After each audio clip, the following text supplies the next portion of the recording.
Hello, Ohio! More than 115 million Americans cast their ballots in the 2012 election this week, setting the stage for some familiar faces in Washington. President Barack Obama was swiftly reelected with wins in battleground states Ohio, Virginia, Iowa, Colorado, Nevada, and eventually Florida, key states that Republican challenger Mitt Romney hoped to place into his column. But he ultimately fell far short of a competitive race. The former Massachusetts governor's concession was brief and gracious. I so wish that I had been able to fulfill your hopes to lead the country in a different direction, but the nation chose another leader, and so Ann and I join with you to earnestly pray for him and for this great nation. Thank you, and God bless America. You guys are the best. Demonstrating the modern-day power of incumbency, Barack Obama became the third consecutive president to earn a second term, the first time that feat has been accomplished in nearly 200 years. You elected us to focus on your jobs, not ours. And in the coming weeks and months, I am looking forward to reaching out and working with leaders of both parties to meet the challenges we can only solve together.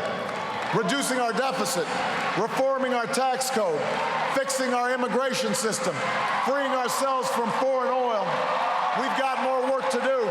The president, fresh off a 332 electoral vote victory, returns to Washington with a Republican-controlled House, but alongside a speaker willing to publicly extend an olive branch. Mr. President, this is your moment. We're ready to be led, not as Democrats or Republicans, but as Americans.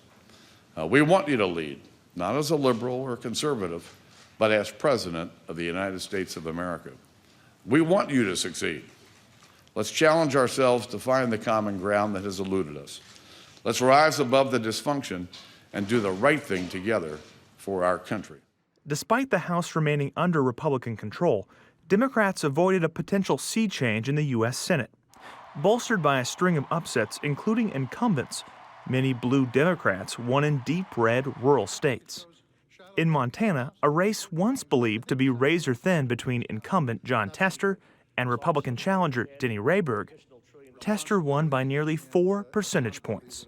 Senator Claire McCaskill won her race in Missouri by more than 15%. With a stubborn determination, tenacity, and a refusal to give up, we showed the country what Missouri is made of. After Senate wins in Indiana and North Dakota, and the help of 2 left-leaning independents, Democrats maintain a 55-45 majority in the U.S. Senate. A lineup of various ballot measures also ricocheted across the political landscape this week. In Colorado, a measure to decriminalize marijuana at the state level passed.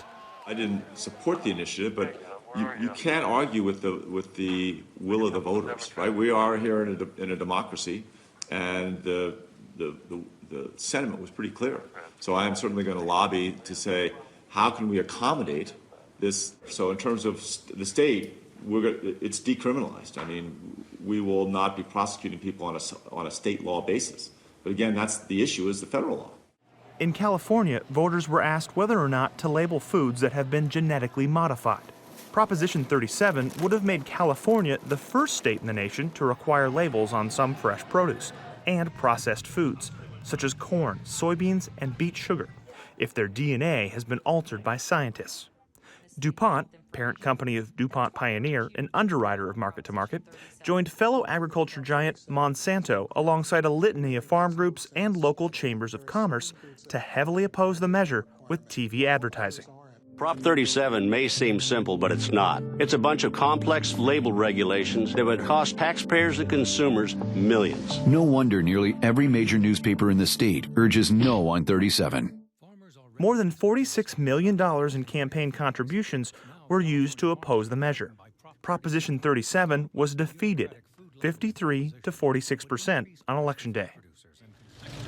With campaign 2012 in the rearview mirror, Washington lawmakers have begun public and private deal-making on the impending fiscal cliff, set to detonate domestic and military spending at year's end, if a deal is not reached. Now, 2013 should be the year we begin to solve our debt through tax reform and entitlement reform. And I'm proposing that we avert the fiscal cliff together in a manner that ensures that 2013 is finally the year that our government comes to grips with the major problems that are facing us. I want to be clear. I'm not wedded to every detail of my plan. I'm open to compromise. I'm open to new ideas. I'm committed to solving our fiscal challenges.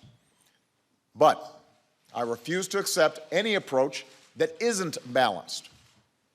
I'm not going to ask students and seniors and middle-class families to pay down the entire deficit while people like me making over $250,000 aren't asked to pay a dime more in taxes. I'm not going to do that.